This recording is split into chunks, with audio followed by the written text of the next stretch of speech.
Welcome to another episode of 31 in 31, this month of conversations with Proverbs 31 women. Today's conversation is one that speaks to the heart of redemption, grace, and God's transformative power.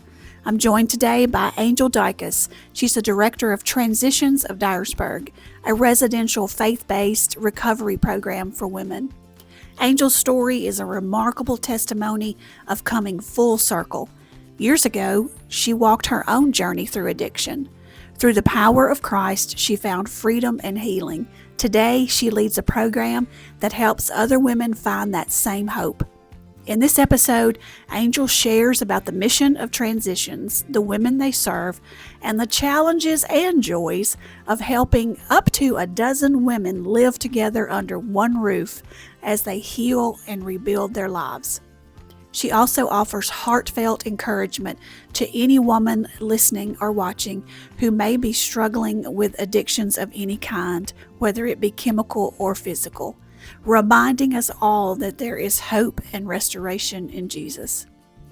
This is a powerful conversation about faith, perseverance, and the work God is doing in the lives of women every day. Join me now as we visit with Angel. Good afternoon, Angel. Good afternoon. It's so good to be with you here at the Transitions home on the Transitions campus. And we'll talk a little bit in a moment about what Transitions is. Okay. And for those that may not be aware from, not from around this area. But first of all, let's introduce you to the viewers and listeners. Who is Angel Dycus? Okay. Well, I serve as executive director for Transitions. I serve as a church clerk at my church, and I'm a mother, Nana. I have 2 grandkids, and I have a 20-year-old and a 14-year-old grandson. When I first came to Transitions, I came as a resident in 2009. I went through the program, graduated, served for a little while as a teacher and a board member, and then went into being the assistant director, and then finally the resident director, and now I serve as the executive director.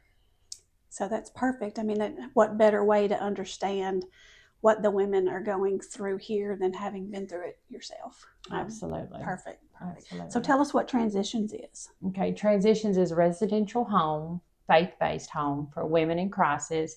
We deal mostly with drug abuse, alcoholism, but we do serve women with other issues as well.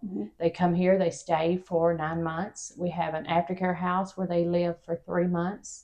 And then by then, hopefully, they're ready to take on the world on their own. Yes. Yeah. Absolutely. And so during the program here, it's not all necessarily court appointed. There are some women that self-report. Is that right? Okay. Yes, you do not have to be court appointed. I would say the majority of our women are court appointed, but not all of them. You can fill out an application and just come in on your own. So it doesn't really matter how you get here. If you just have a desire to change and are willing to put the work in for the program and let God do what He wants to do, that's all that matters. But what a blessing it is to speak to the kudos to the courts to be willing to offer this opportunity as an alternative. Absolutely. To incarceration, because we know that the alternative of incarceration doesn't always mean rehabilitation. That's right. And unfortunately, even though it's intended to be, it doesn't always mean that. And so walk us through the day in the life of a resident at a new resident. A new resident. Okay.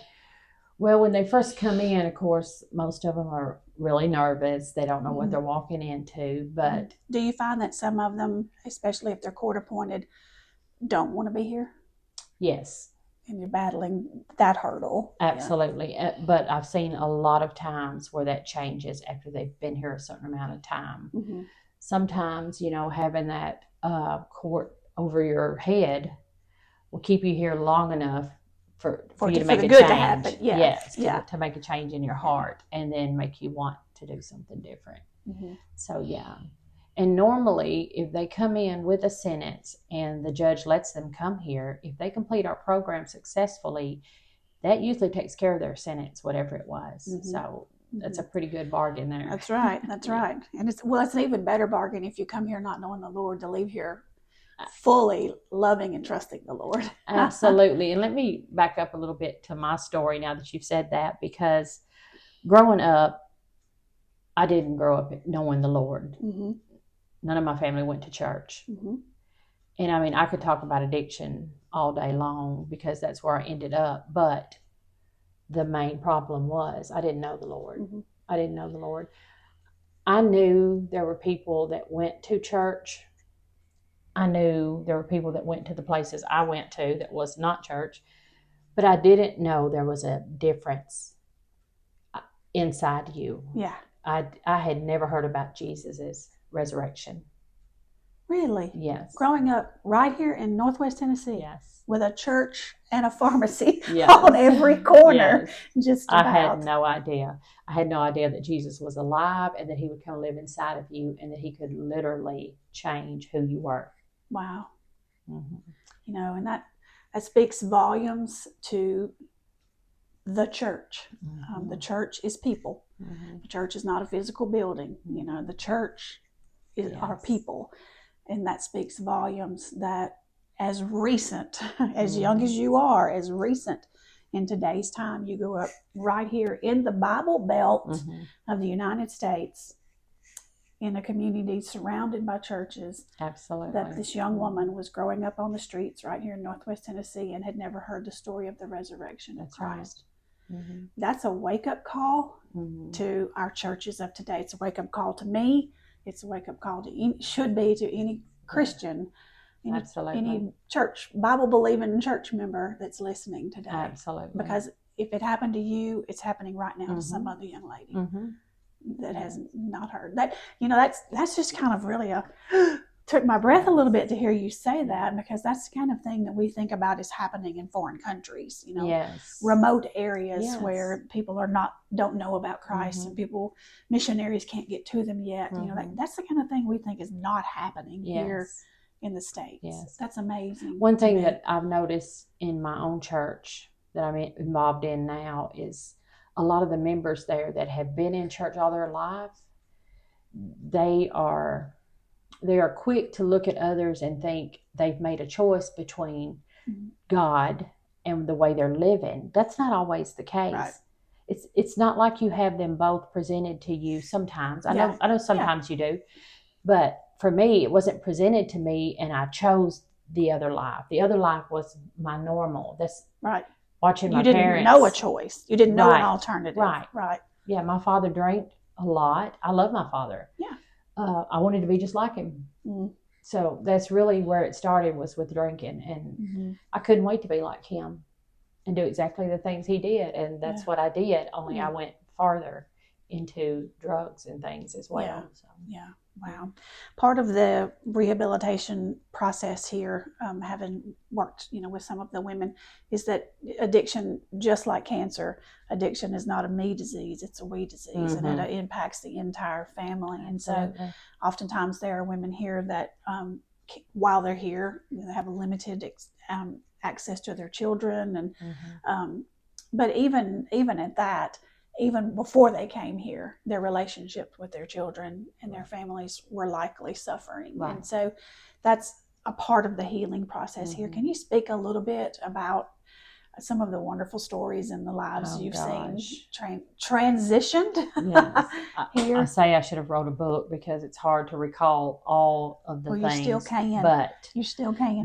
There's been so many wonderful stories. And, you know, one thing that always stands out to me is I've had many women who have come into the program, leave before they should, but still I've seen those families changed as well. I got a message from a girl this week that was only here for a short time, but was telling me how thankful she was for the time she was at Transitions and how much it changed her life.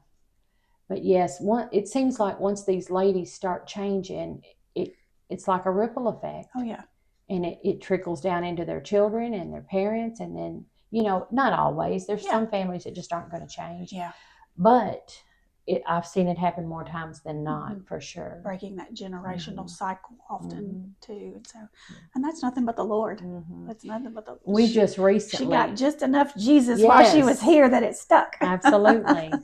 And we just recently been able to really start doing things with the children and the mothers together, which we haven't been able to do in the past because of limited funds. But we've gotten a grant from Dyer County that has helped us. So we have had retreats with the mothers and their children.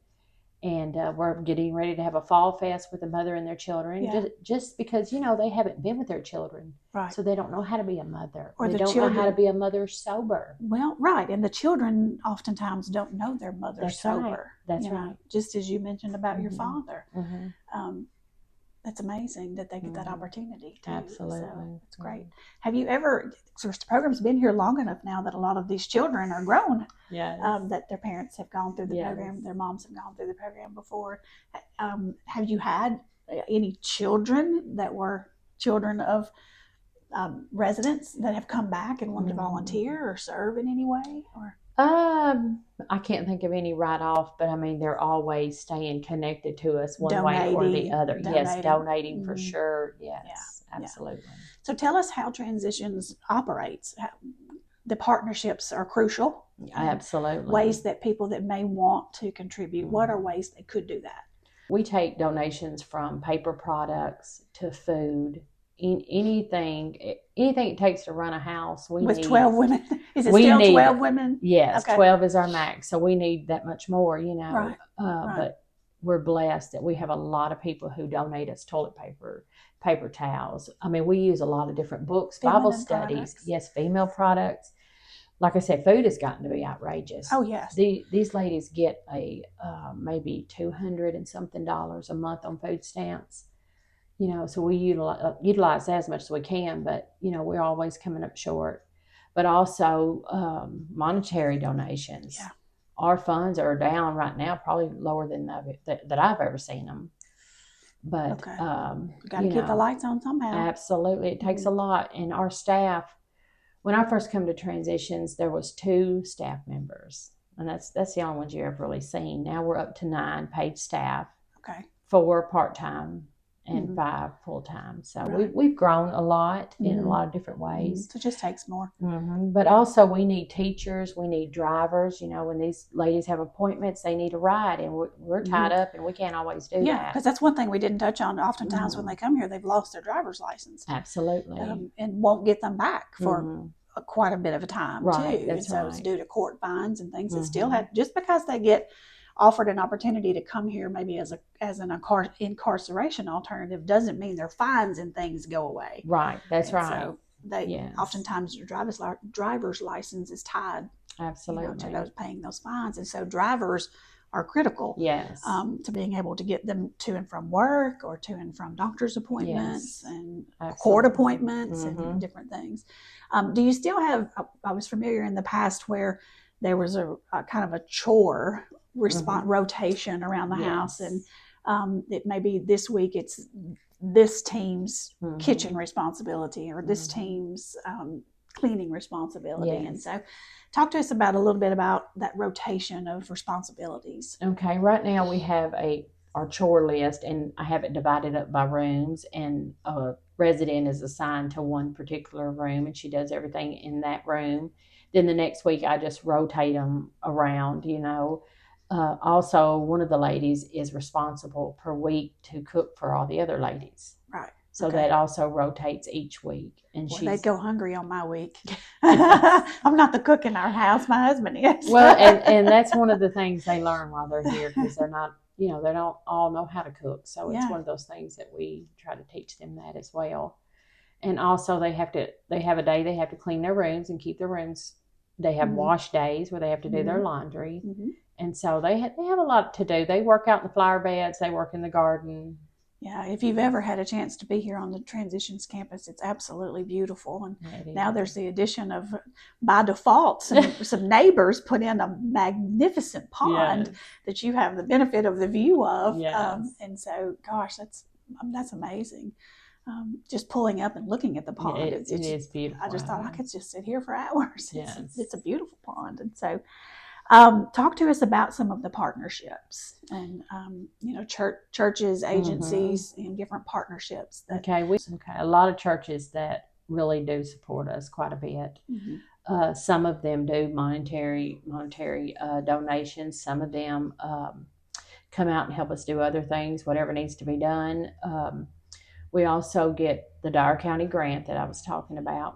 It's a new opioid grant that we get right now. We just got approved for next year for a new one, so we're happy about that. We get a little bit from United Way. A lot of individuals, with monthly donations or whatever they can do, and we also get money from the state.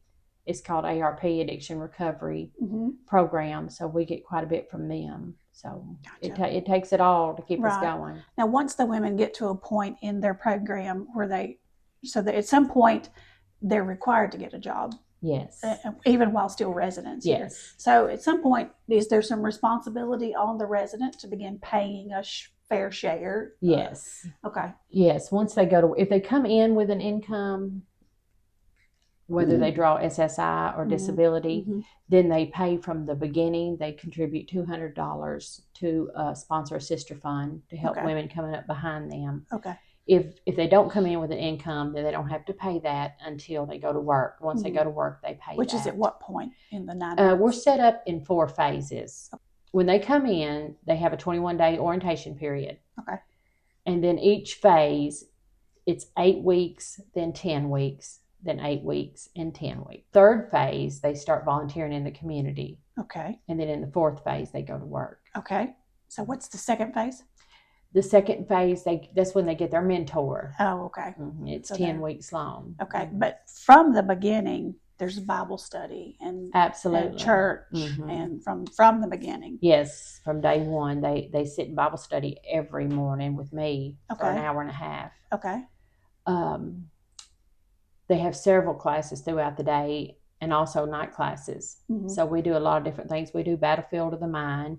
We do Keys to Freedom, which to me is the best study ever. Okay. It talks about going back to your roots and getting those things, healing from those things that happened to you that's causing you to act out, whether it's addiction or whatever it is. Yeah.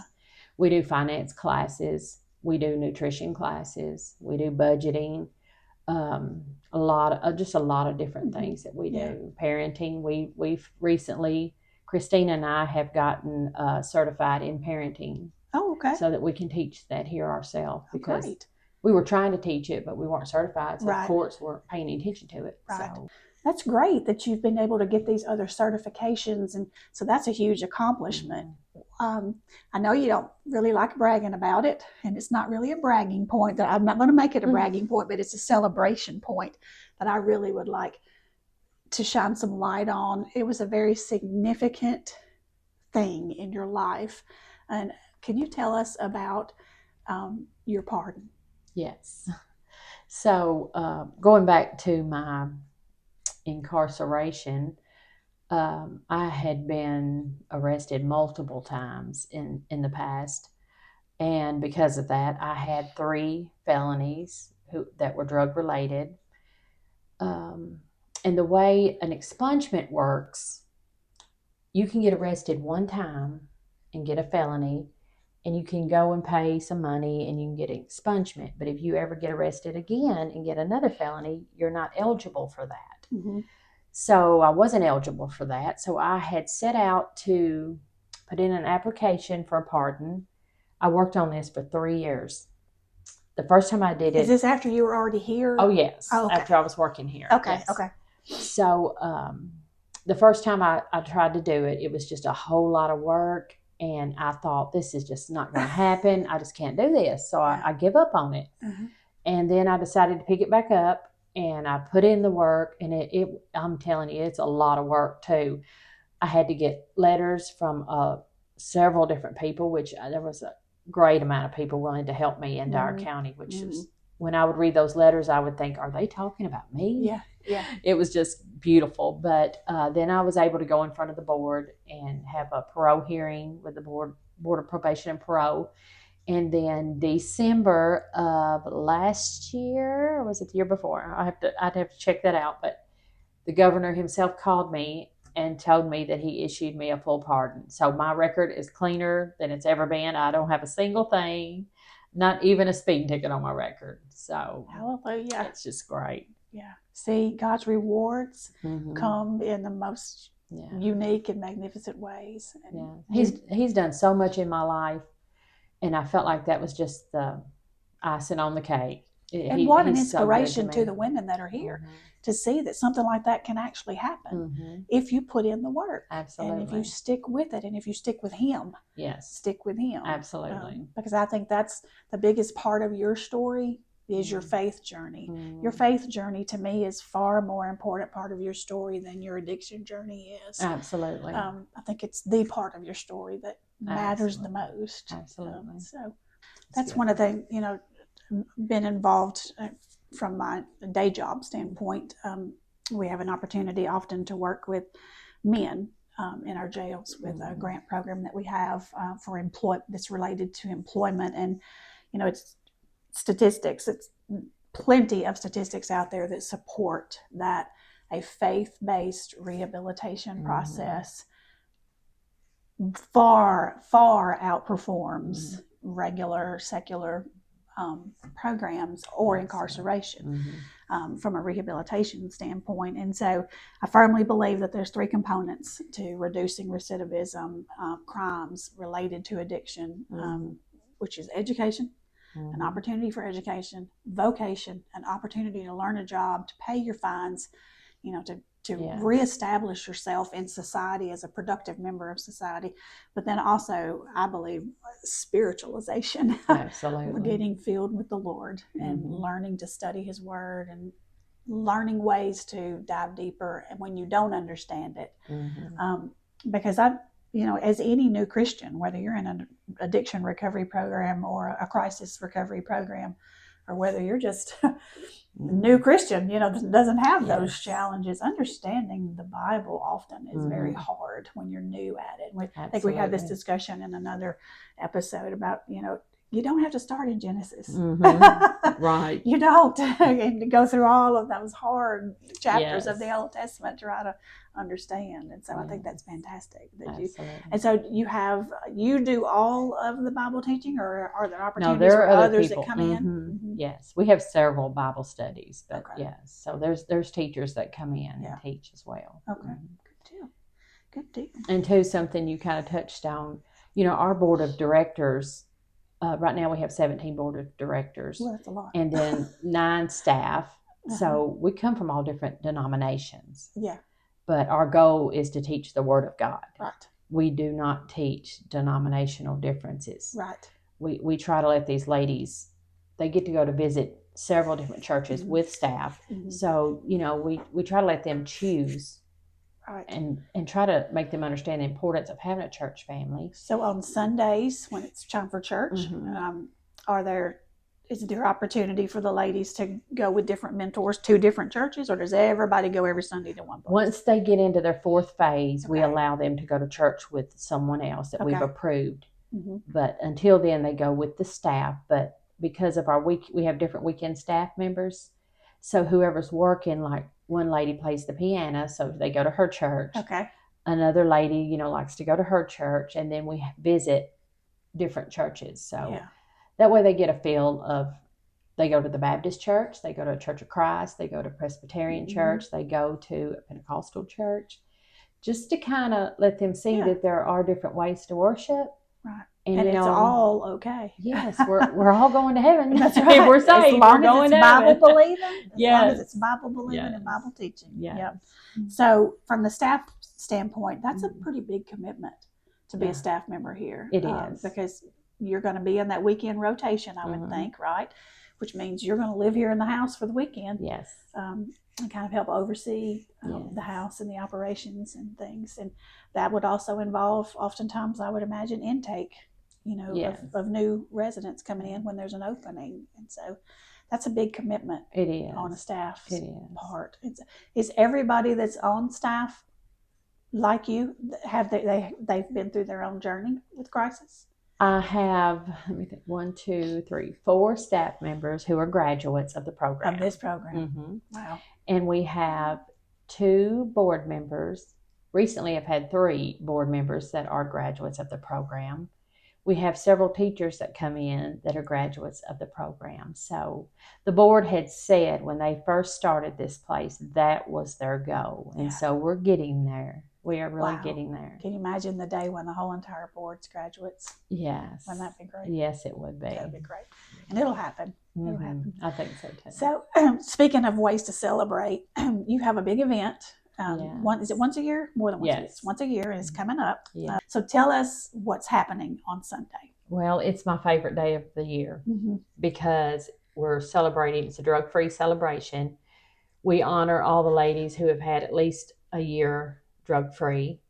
I present them with a rose, and we do a butterfly release. So it's just a big day where all the graduates, some may not have graduated, but they're still sober, and they all come back. So it's really a great day. Yeah, lots of fun stuff, like speakers and testimonies. Yes, we'll have a speaker, we'll have singing, we'll have bouncy houses, a cakewalk, hayride. Yeah, so the families come. Yes. It's a family celebration as well as the community. Absolutely, so, yes. It's a beautiful day, and I had a chance to be here 2 or 3 times for it, and it's so inspiring.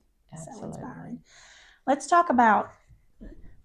back up and talk about, from the very beginning, you referred to it as crisis recovery. And I think that's a very important distinction to make, is that it's not just an addiction recovery. The crisis addiction comes in lots of different forms. It doesn't necessarily come in substance or chemical. I'm addicted to sweet tea, Yes. So addiction comes in lots of forms, which create crisis. Help us understand the definition of crisis as far as transitions is concerned, or recovery. Okay, I would say crisis is when your life has just gotten completely out of control.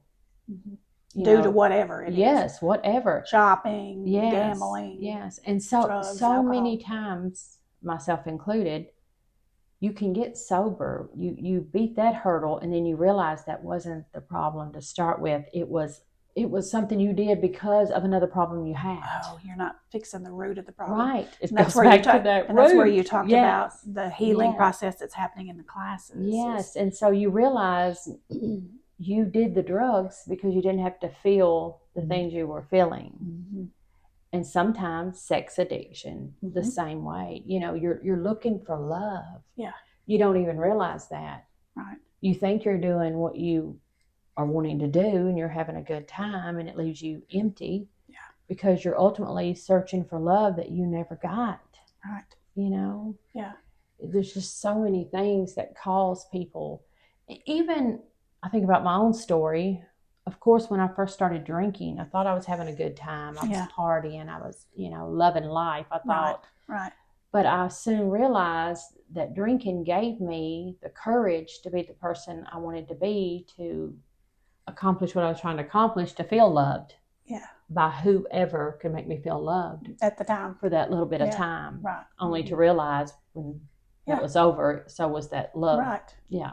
Right. Yeah, so there's so many, I've seen so many women suffer from sexual abuse as a child, or, I've had a girl tell me when she was in the 4th grade that she went home, the doors were locked, her mom and daddy was gone, she had to sleep in the park all night. And then you hear about these addictions and you think, no wonder they're addicted to drugs. But, so many people look at drug addicts, and I say that word now loosely, but drug addicts as is something they've just chose to do. It's something they've learned to do. Yes, they've learned to do it to cover up the pain. The real root that of the they've problem. never dealt with. Right, the real root of the problem. Yeah. I hear oftentimes biases in relation to folks with addiction. And that they're just choosing that. They're choosing. They could turn that off. They could stop that if they wanted to. What do you say to that? You can't. I mean, you can't. Yeah. I mean, you can want to, but that doesn't mean you can just turn a faucet. I've heard people say, if you loved your children, you would stop. You can't stop. It doesn't matter how much you love your children. I loved my children dearly. I couldn't stop for them. I wanted to, but I couldn't. Yeah. And I see that so many times in these women, but people who I say are ignorant to addiction, they've never had to experience it, and I'm glad. Yeah. But until you do, you don't Don't judge. You don't know. Right. You don't know. judge. Don't judge. Nobody grows up thinking I'm going to be a drug addict. No, or won't. Nobody chooses that as their future. No. Gosh. I remember a time in my life, well, many times, but even right before I came to transition as a resident, I said that this is it. I'm never going to be any different. I wanted to be. I got saved in Weakley County Jail. Oh. So when I got out of there, I tried to figure it out on my own. Mm.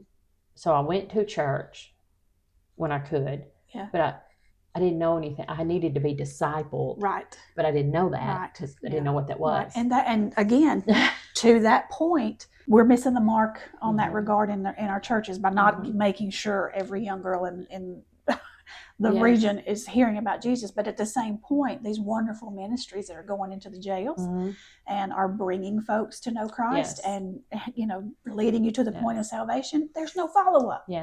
There's no, so to speak, in relation to your aftercare program here at Transitions, that's a form of follow-up.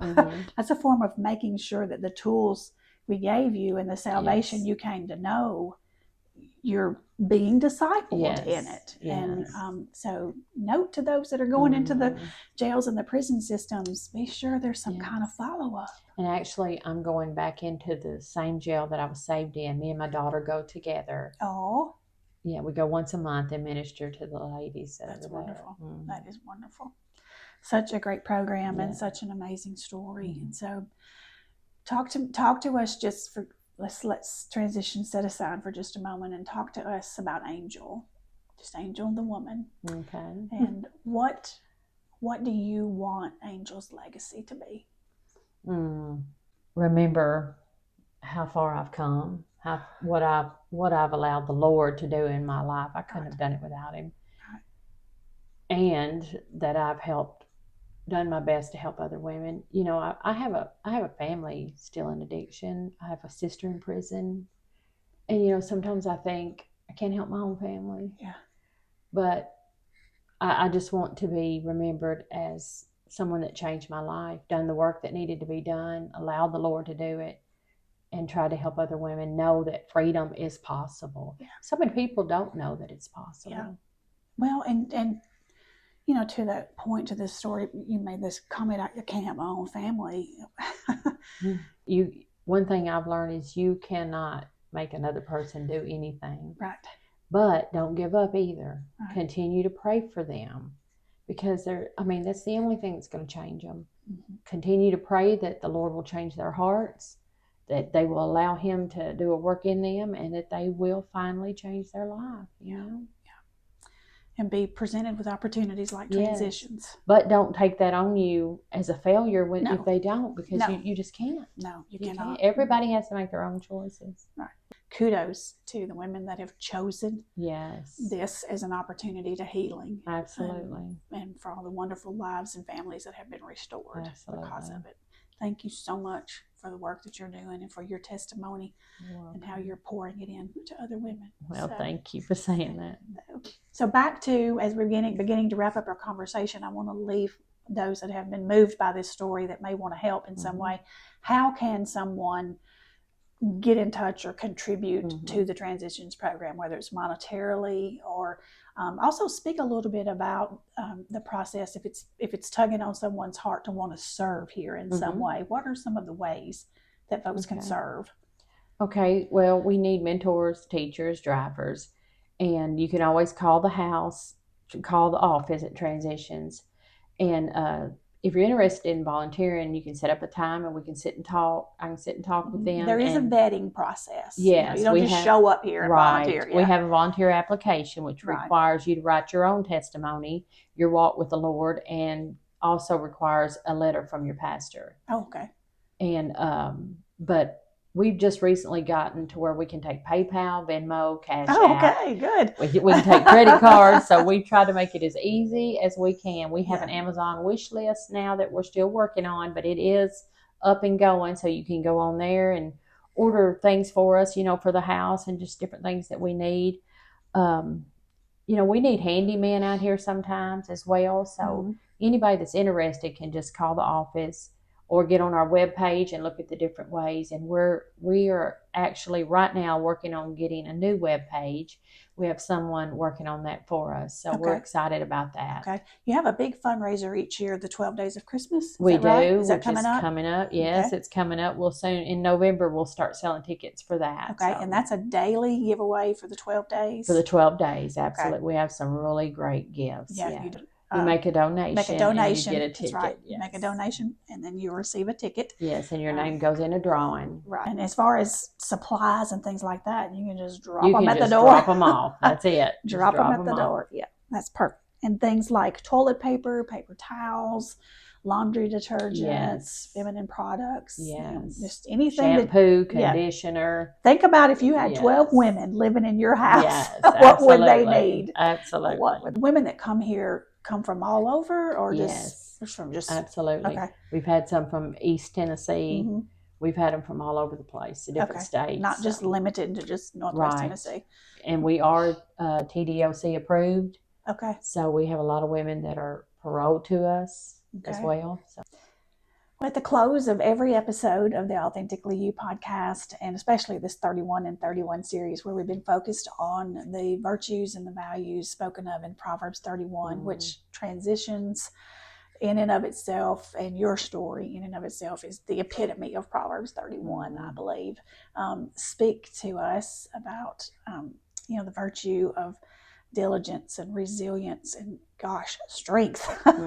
What strength does it take to overcome your crisis? Whatever that is. It takes Christ's strength, obviously. It does. And you find that here. And so, but at the close of every episode, we ask our guests to leave us with a favorite scripture, or two or more if you want. And do you have a scripture that's have value and meaning to you personally? I do. My favorite scripture is Galatians 6:9. Okay, that's a new one we haven't heard. Do not grow weary in doing good, for in due season you will reap a harvest if you do not give up. Do not give up. Do not give up. Key. That's right there. It's so key. Angel, thanks so much for sitting down and being part of this 31 and 31 project. And we appreciate all that you and the staff and the board and even the ladies that are here putting in the work doing transitions. Thank you. Thanks. Thanks for joining in today for this episode of the 31 in 31 series, a month of conversations with Proverbs 31 women here at the Authentically You Network podcast. We look forward to yet another great episode tomorrow and hope that you will join us to be inspired, encouraged, and have your faith strengthened. Have a great day and be blessed.